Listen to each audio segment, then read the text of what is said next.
Lebanon के Hezbollah ने Golan Heights पर हमला कर दिया, जिसके बाद इजरायल के साथ एक बड़े युद्ध की संभावना बढ़ गई है।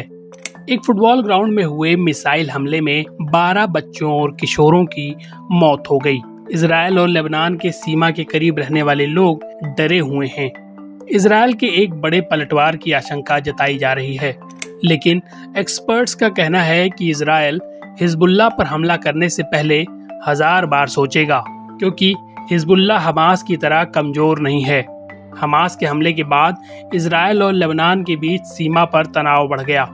हमास के साथ एकजुटता दिखाने के लिए हिजबुल्लाह ने इजरायल पर रॉकेट और गोले दागे।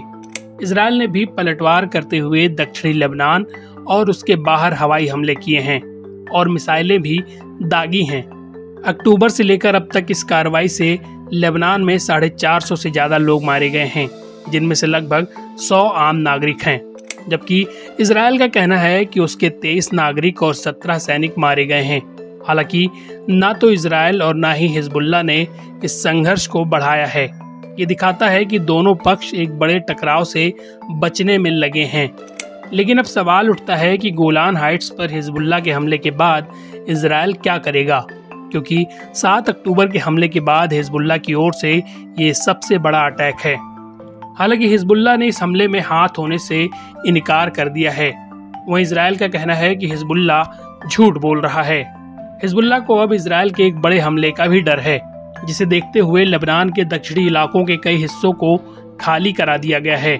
इजरायली प्रधानमंत्री नेतन्याहू ने पलटवार की चेतावनी देते हुए कहा कि हिजबुल्लाह को इस हमले की कीमत चुकानी होगी। लेकिन हिजबुल्लाह के साथ युद्ध लड़ना इजरायल के लिए भी भयानक हो सकता है, क्योंकि हिजबुल्लाह हमास की तरह सुरंगों में छिपना नहीं जानता, बल्कि वो सीधे युद्ध के मैदान में उतरेगा। हमास के पास जहां एडवांस्ड वेपन का लिमिटेड एक्सेस है, तो वहीं हिजबुल्लाह के पास हथियारों का एक बड़ा जखीरा है। हिजबुल्लाह के पास लगभग 1.5 लाख रॉकेट और गाइडेड मिसाइल हैं। हजारों ट्रेंड फाइटर्स की सेना हिजबुल्लाह के पास है। इसके अलावा उसका सर्विलांस और इंटेलिजेंस नेटवर्क है। मिडिल ईस्ट में हिजबुल्लाह ईरान का सबसे बड़ा प्रॉक्सी है। ईरान से उसे फाइनेंशियल, मिलिट्री और लॉजिस्टिकल सपोर्ट मिलता है। अगर इजरायल युद्ध करता है तो ईरान भी इसमें कूद सकता है। इसके अलावा इजरायल के पास हमास से लड़ते हुए हथियारों की कमी हो गई है। ऐसे में शायद ही वो हिजबुल्लाह से युद्ध लड़ेगा। इसे लेकर आप क्या सोचते हैं? अपनी राय कमेंट बॉक्स में जरूर दीजिए। ऐसे ही अपडेट्स के लिए वर्ल्ड नाउ सब्सक्राइब कीजिए।